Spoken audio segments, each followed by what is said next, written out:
성신여대 인근 성북천변에 위치한 대파 곱창에 갑니다. 여긴 이미 예전에 서너 번 방문한 곳인데요. 자칫 느끼함으로 쉽게 물릴 수 있는 곱창 대창의 기름짐을 무언가 신박한 느낌의 새콤한 대파김치 킥으로 해증해서 느끼하기는커녕 심지어 추가 주문을 계속하게 만드는 그런 개미지옥 식당입니다. 특 A급 퀄의 내장이 아니지만 저가가 아닌 미드레인지 가격대의 포지셔닝을 유지하면서도 끊임없이 고객 유입이 되는 이유가 바로 가게명에서 직관적으로 할 수 있는 이 집의 정체성인 저 대파김치 차별화 전략이라고 저는 생각하는데요. 암튼 같이 보시죠. 아따, 하늘 좋습니다.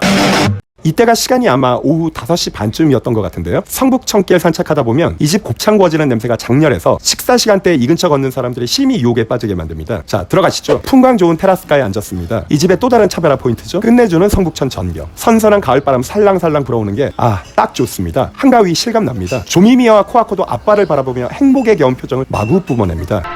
심플한 메뉴판 제압 들어가시죠. 메인은 양, 곱창, 대창 또는 모둠 총 4가지 메뉴 중 선택이고요. 식사로는 볶음밥과 라면이 있습니다. 진짜 단순하죠? 요건 준장의 대파김치 부심이 보이는 대목이고요. 한 상 쫙 깔립니다.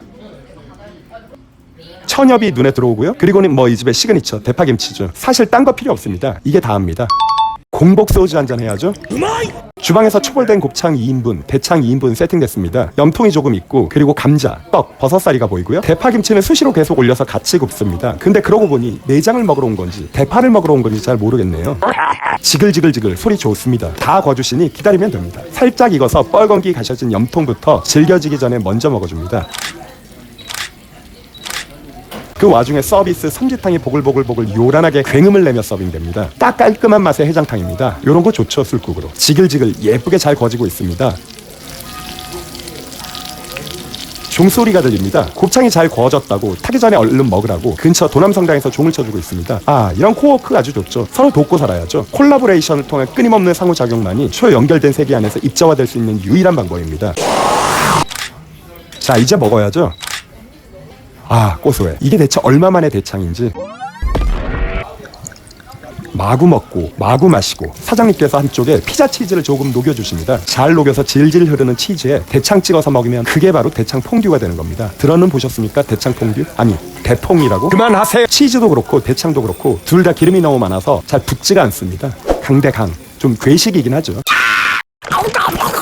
근데 요새 젊은 세대는 외식 경험 과정에서 가끔은 너무 과하지 않은 선에서의 이런 강대강 음식을 더 즐기고 오히려 SNS로 바이럴하려는 경향을 보이지 않나요? 차별화되는 곳에 찾아가고 심지어 장시간 웨이팅하고 비범을 경험하는 이 모든 과정이 놀이야를 통한 자신만의 맥락 발견. 이게 초연결 혁명 이후 파생되는 융합 고객 맥락의 핵심이 아닌가 싶습니다.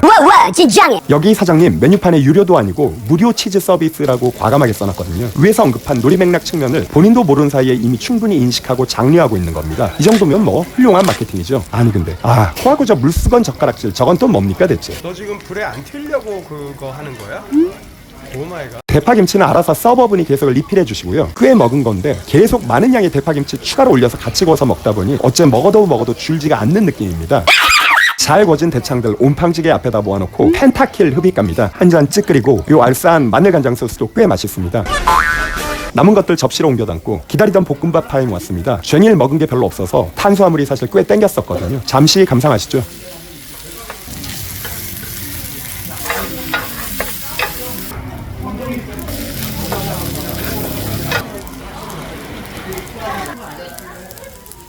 입에서 막 침이 고입니다. 남은 대창 찌끄러기들까지 전부 투하했고요. 지글지글 귀가 즐겁고 눈이 즐겁고 물론 맛도 좋고요. 이것이야말로 진정한 킬러입니다. 아니 뭔가요? 아직도 물수건 젓가락질 시전이 웬 말인가요? 마무리로 라면 나왔습니다. 메뉴에는 그냥 라면이라 써있는데 대파김치가 토핑돼서 나오니 메뉴명도 대파김치 라면이 맞겠네요. 대파김치 킥이 대창이 이어 라면에서도 먹히네요. 새콤한 게 꽤 먹을만합니다. 켈리 한 병 시원하게 가시죠. 이 식당 최근 몇 년간 성북천 걷기 하면서 보면 웨이팅이 생기거나 하는 그런 정도는 아니지만 어느 정도 손님들이 꾸준히 차 있고 또 네이버 평점도 꽤 높게 유지되고 있습니다. 메뉴의 특성상 대단가도 꽤 높을 거고 메뉴가 워낙 단촐해서 주방 운영 인원도 최소화가 가능하다고 생각합니다. 아주 실속 있는 가게라고 생각되는데요. 가격 우위가 확보되지 않은 상태에서 식당이 차별화 전략을 통한 경쟁 우위를 획득하는 몇 가지 포인트가 보여서 그냥 정리 한번 해봅니다.